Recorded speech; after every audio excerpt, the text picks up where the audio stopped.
आणि काय झालं तर आपण मजेत मुलांना म्हणतो ना, म्हणजे आजी पण म्हणतात किंवा वयस्कर लोक किंवा कामाला असणारे बाय, हे केलं नाही तर आई मारेल तुला, आई ओरडेल, एवढं आई शिक्षा देईल तुला. तर ना मला असं वाटतं की ते मुलाला शिस्त लावायसाठी किंवा चांगल्या अर्थाने सांगत असतील, पण मुलाच्या मनात तेवढं बसलं की माझ्या मुलाच्या मनात आईविषयीची भीती निर्माण झाली होती. तर आई तसंही फार कमी वेळ घालवत होती मुलाबरोबर, शूटिंग करत होती त्यामुळे. पण मला असं काही वावगं वाटलं नाही मी शूटिंग करते, कारण अनेक काम करणाऱ्या बायका असतात की यांची मुलं छान वाढतात जेवढा आहे तेवढा वेळ. पण तेव्हा माझ्या हे लक्षात आलं नाही की त्याच्याकडे आजी नाही आहे कुठलीच, आजोबा नाही आहे कुठलीच, फक्त मावशी कामाला आहेत त्यांच्यावर. तर त्या त्यांच्या पद्धतीने वाढवायचा प्रयत्न करत होत्या. पण हे सगळं सांगितल्यामुळे मुलगा एक दिवशी मला म्हणाला, I don't want to sleep with you, I am scared of you. Scared of you. आणि थबकले. म्हणजे माझं घड्याळ थांबलं तिकडे, माझं घड्याळ थांबलं तिकडे. तिथं आता बाई ग नावाचा चित्रपट पण येतोय. येस. सो बाई ग साठी मी एक्साइटेड आहे, कारण मी जवळजवळ 10-12 वर्षानंतर फिल्म कॅमेरा फेस केला. आर्यनच्या जन्माच्या आधीपासून मी मालिकांमध्येच रमले, त्यामुळे चित्रपटासाठी विचारणा झाली नाही. आणि विचारणा झाली ते चित्रपट मला करता आले नाहीत. आणि बाई ग साठी विचारणा झाली त्याची 2 कारणं. फार काही मोठं म्हणजे फार काही असं जगावेगळं कॅरेक्टर नाही आहे, पण मला स्वतःचा एक संघर्ष सुरू होता त्या काळात मुलाबरोबरचा. ती का सांगा, फार सुंदर आहे ते, because it was something even touch my heart. म्हणजे काय, येऊ कशी तशी मी नांदायला नावाची सिरियल करत होते, निगेटिव्ह भूमिका करत होते, लोकांना आवडत होती सगळे. ती मालिका संपल्यानंतर अनेक मालिका येत होत्या, पण मी ठरवलं की थोडी सुट्टी घेऊया स्वतःसाठी. आणि मला ना आरशात बघितल्यावर मी मालिकेसारखी हसायला लागली की मी बंद करते थोडे दिवस काम, की बरे गडबड आहे काहीतरी, आम्ही come back to your normal. तर असंही झालं होतं. आणि काय झालं तर आपण मजेत मुलांना म्हणतो ना, म्हणजे आजी पण म्हणतात किंवा वयस्कर लोक किंवा कामाला असणारे बाय, हे केलं नाही तर आई मारेल तुला, आई ओरडेल, एवढं आई शिक्षा देईल तुला. तर ना मला असं वाटतं की ते मुलाला शिस्त लावायसाठी किंवा चांगल्या अर्थाने सांगत असतील, पण मुलाच्या मनात तेवढं बसलं की माझ्या मुलाच्या मनात आईविषयीची भीती निर्माण झाली होती. तर आई तसंही फार कमी वेळ घालवत होती मुलाबरोबर, शूटिंग करत होती त्यामुळे. पण मला असं काही वावगं वाटलं नाही मी शूटिंग करते, कारण अनेक काम करणाऱ्या बायका असतात की यांची मुलं छान वाढतात जेवढा आहे तेवढा वेळ. पण तेव्हा माझ्या हे लक्षात आलं नाही की त्याच्याकडे आजी नाही आहे कुठलीच, आजोबा नाही आहे कुठलीच, फक्त मावशी कामाला आहेत त्यांच्यावर. तर त्या त्यांच्या पद्धतीने वाढवायचा प्रयत्न करत होत्या. पण हे सगळं सांगितल्यामुळे मुलगा एक दिवशी मला म्हणाला, I don't want to sleep with you, I am scared of you. Scared of you. आणि थबकले. म्हणजे माझं घड्याळ थांबलं तिकडे, माझं घड्याळ थांबलं तिकडे. मी म्हटलं बॉस अब नाही हो सकता है. आपला मुलगा ठीक आहे, बाबाशी त्याचं जास्त जवळचं होतं, कारण बाबा जास्त वेळ घालवत होता. म्हणजे आम्ही दोघांनी ठरवलं होतं, मी जर वेळ देऊ शकत नाही तेव्हा तू दे, तू जाऊ शकत. पण असं म्हटल्यानंतर दुनिया थांब गई मेरे लिए. आणि मी म्हटलं मी थांबणार तुझ्यासाठी, काय गडबड ते बघणार. आणि मग मी त्याला घेऊन सिंगापूरला गेले 15 दिवस.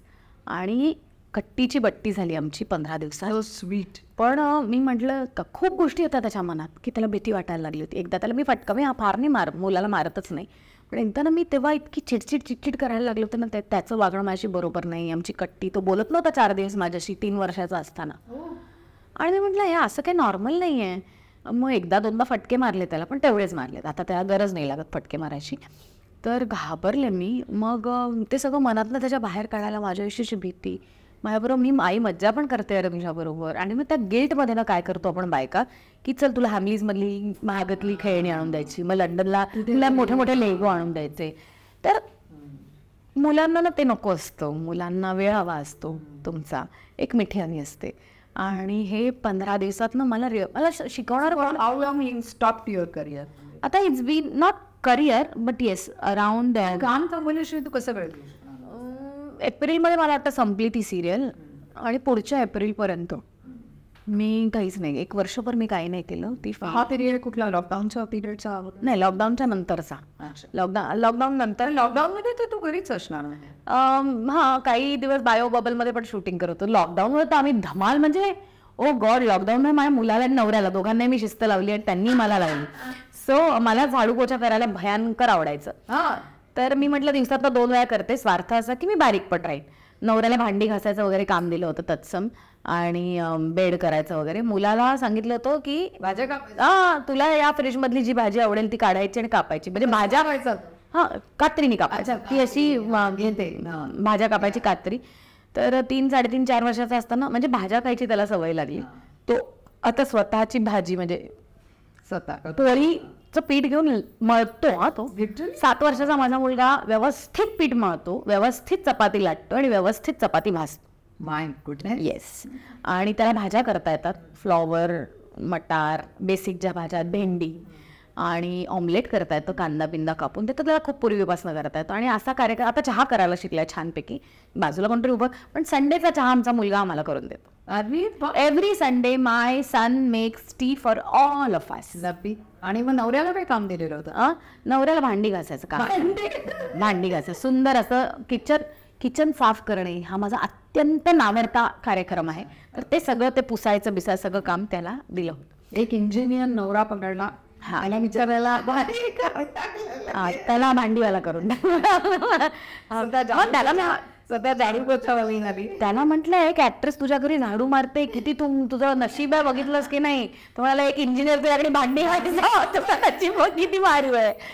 तर लॉकडाऊनमध्ये आम्ही खूप छान वेळ घालवला. पण त्याच्यानंतर कट्टू ही फेज आल्यानंतर मी घरी बसले आणि आमचं रिलेशन एकत्र व्हायला ना खूप 1 वर्ष लागलं. आणि ते 1 वर्ष मी कसं काढलं ना मला माहिती नाही. Child psychology is a very deeper subject. आणि बेसिकली मुलांना कधी पण तुम्ही म्हणजे नीट व्यवस्थितपणे बसूनच त्या गोष्टी सांगायला लागतात. आणि एकदा ते इन्वाईट झालं नाही ते की ते पुस्तून टाकणं फार कठीण असं. Then you resume back to you. 1 वर्षानंतर मी नाटक केलं, चर्चा तर होणारच नावाचं. मागच्या वर्षी मी, क्षितिज आणि आस्ताद. क्षितिज गेला आत्ताच रिसेंटली, त्यांचा मृत्यू झाला, पण त्याच्यातही मला अनेक अवॉर्ड्स मिळाली. सो नाटकामध्ये सुदैवाने जे काही काम केलं त्याची अवॉर्ड्स मिळाली. सिरियल मधले पण आहे सर्वोत्कृष्ट नायिका पण मिळाला, ऍट द सेम टाइम खलनायिका पण. झी मराठीच्या झी मराठीची मी अशी अभिनेत्री की जिला सर्वोत्कृष्ट नायिकेचं वादळवाटसाठी 2 वर्ष अवॉर्ड होतं. आणि मला येऊ कशी तशी मी नांदायलासाठी सर्वोत्कृष्ट खलनायिकेचं 2 वर्ष अवॉर्ड आहे. So that is a very good thing की व्हर्सिटॅलिटी आहे तुझ्या मधला. आय डोंट नो, मला नेहमी असं वाटतं की मी मनापासून जे काम करते ना ते लोकांना आवडतं. आणि जे मला असं वाटतं की अरे यार इसमें मजा नाही आ रहा, आणि ते इतकं गट फिलिंग स्ट्रॉंग असतं ना की ते लोकांना आवडत नाही. सो चित्रपटांच्या बाबतीत बऱ्याचदा माझं असं झालं की अरे क्या करियो मैं, चॉईस चुकला म्हणतो ना तसं. सो येस, या सगळ्या गोष्टी करत असताना at the same time you are a marathon runner. त्याबद्दल कळवते बघ ना. आता छोटासा मुद्दा पूर्ण करते फक्त. तर आरीनचं आणि माझं जे रिलेशन आपण जे म्हणत होतो ना, जे की 1 वर्ष लागलं, त्यानंतर ही काय ना तो एक्सप्रेस करायचा थांबला. म्हणजे नॉर्मल मुलं बोलतात, त्याला असं वाटतं आई आपलं, अजूनही ते होत होतं गेल्या काही महिन्यांपर्यंत.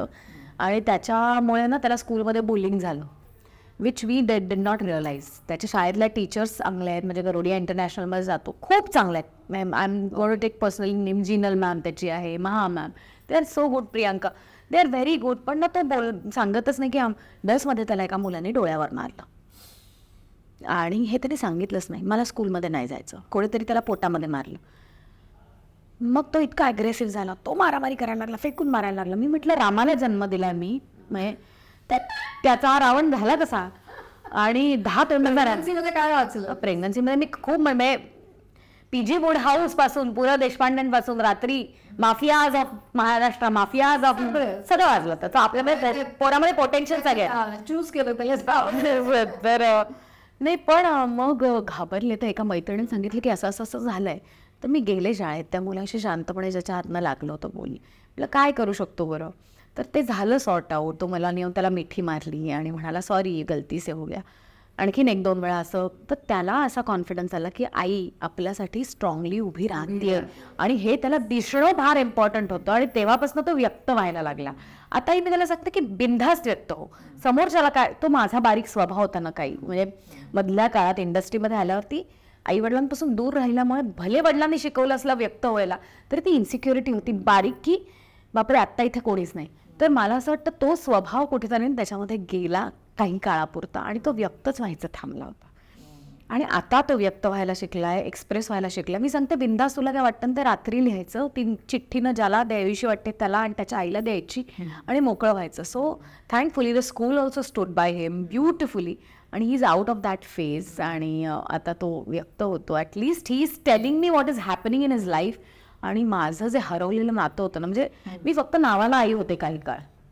आता तुम्ही मग असं ऐकलं असेल मेसेज की त्याला काहीतरी टाईप करून पाठवलं, आय लव्ह यू टू म्हणेपर्यंत तो एक्सप्रेस व्हायला लागला. So which was a task journey for me. काउन्सिलर्सची मदत घ्यायला लागली, डॉक्टर्सकडे जायला लागलं, मला स्वतःला काउन्सिलिंग घ्यायला लागलं. कारण 90% वेळानं पेरेंट्स म्हणून आपण चुकतो. आपल्या मुलांना आपण सांगतो की हे 10 मिनिटांनी मी येते तुझ्याशी खेळायला, पण त्याला घड्याळ येत नसतं. त्याला 3 मिनिटांनी 10 मिनिटं झाल्यासारखी वाटतात. परत तो येतो बिचारा की चल आई खेळायला. थांब ना 10 मिनिटं म्हटलं ना, परत जातो. परत 1 मिनिटांनी त्याला असं वाटतं 10 मिनिटं झाली, पण त्याला कळत नसतं ना घड्याळ. तुम्ही psychology is a tricking thing and you must understand that. असं येस, मध्यंतरी सायकायट्रिस्टकडे जाऊन ते सायकोलॉजीचा पढाई वगैरे ते पण केलेली होती. बारीकसं केलं होतं, पण म्हणजे मी I went through a very difficult phase of postpartum depression. आणि डिप्रेशनमध्ये सगळेच जातात, पण त्यातनं बाहेर येणं पण इम्पॉर्टंट असतं. म्हणजे प्रेग्नन्सीच्या आधी पण मला तू पहिली ती एकदम ब्रॅक मुलगी होतीस ग एकदम. म्हणजे like any problem can be solved with beer अशा टाईपची. मी प्रेग्नन्सीमध्ये मला बिअरचे डोहाळे लागले होते. शपथ, लोकांना काय काय राहतात पोळी हे, मला थंडगार चिल्ड बिअरचे डोहाळे लागले होते. मी डॉक्टरांच्याला काय करू द्या. हो, 2-2 सिप प्यायचे, 2-2 दिन असा वास तरी घेऊन 2 सिप प्यायले की माझा आत्मा असा शांत व्हायचा.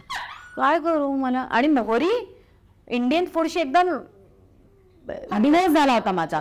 मी खायचे भात बीत तर मी खायचेच नाही. I use to eat boiled salads, असं सगळं इंग्लिश फूड. ऑस्ट्रेलियामध्ये I conceived my baby over a beer. आणि मग खूप पॅरासेलिंग, पॅराट्रुपिंग वगैरे सगळं गेलं. मी म्हटलं आता तेवढंसं करायसाठी प्रेग्नंट आहे, प्रेग्नन्सी मग काय करू आता. मी म्हटलं तेवढंसं करायला परत यायला लागेल, जायला लागेल, कशाला करून टाक. नाही झालं, ओके झालं. माझं मूल पैदा एकदम परफेक्ट झालं. बट आय थँक गॉड की वयाच्या 36व्या वर्षी आम्ही डिसिशन घेतलं. I conceived late. My husband was already 43. आणि तरी पण सुदैवाने चला इतकं चांगलं मूल झालं. I thank God. कारण लोक मूल होण्यासाठी खूप कष्ट करतात, काही लोकांना आणि so I have that great gratitude towards God. आणि येस, आता मजेदार परत सुरू झालेली आहे गाडी. एका पॉईंटला मुलाचं सगळं ओके झालं, मैत्री झाली आमची आता छान आहे आमचं. तर मी काय विचार केला, मी अभ्यास हे ते प्रेशर वगैरे सगळे आया वडील टाकत होते. एका पॉईंटला विचार केला, आत्ता मी याला अभ्यास म्हणते, कोणाचं करिअर बेटर चालू आहे, त्याचं की माझं. मला वाटलं माझं. म्हटलं चल ना मग याच्यावर कॉन्सन्ट्रेट करूया ना, त्याचं होईल, होत राहील. मग मी माझ्या करिअरवर जरा आता कॉन्सन्ट्रेट केलं. मग मी बरेच दिवस आर्यनला सोडून गेले नव्हते. तर मला एक लंडनला आम्ही शूट केली ही फिल्म बाई ग. तर मला पांडुरंग सरांनी फोन केला की असं कॅरेक्टर आहे आणि छान आहे तुम्हाला. कॅरेक्टर इंटरेस्टिंग आहे. स्वप्नील होता, आपली सगळी नेहमीची यशस्वी टीम होती, प्रार्थना होती छान, सुकुताई होती, दीप्ती होती, त्यानंतर नितीन वैद्य प्रोड्युसर होता, नम्रता, नेहा खान, असं काही लोकांना, सागर होता. मी पहिल्यांदाच त्यांच्याबरोबर काम करणार होते. मी म्हटलं चल आपण मुलापासून इतके दिवस दूर राहू शकतोय का ह्या सगळ्या फेजनंतर, त्याच्या त्या शेलमधल्या फेजनंतर, तर बघूया. मला असं वाटलं की नाही, ही नीड्स मोर टाईम. त्यामुळे मी त्याच्यानंतर मग परत काही फिल्म वगैरे केली नाही, पण नाटक करते सातत्याने, एन्जॉय करते नाटक. आणि ही फिल्म पण आता रिलीज होऊ घातली आहे आणि फार धमाल फिल्म आहे. म्हणजे एकदम मजेदार फिल्म आहे. मी असा रोल नाही केला आहे फिल्ममध्ये आणि मला स्वतःला ती बघताना प्रिव्ह्यूला फारच मजा आली. त्यामुळे आय एम शुअर की यू आर हॅपी ना. Yes, I am happy. बातो में या इतक्या सुंदर कांचनताईच्या कार्यक्रमात तिने मला बोलवलं. Thank you so much. लाईक करा, शेअर करा आणि सबस्क्राईब करा.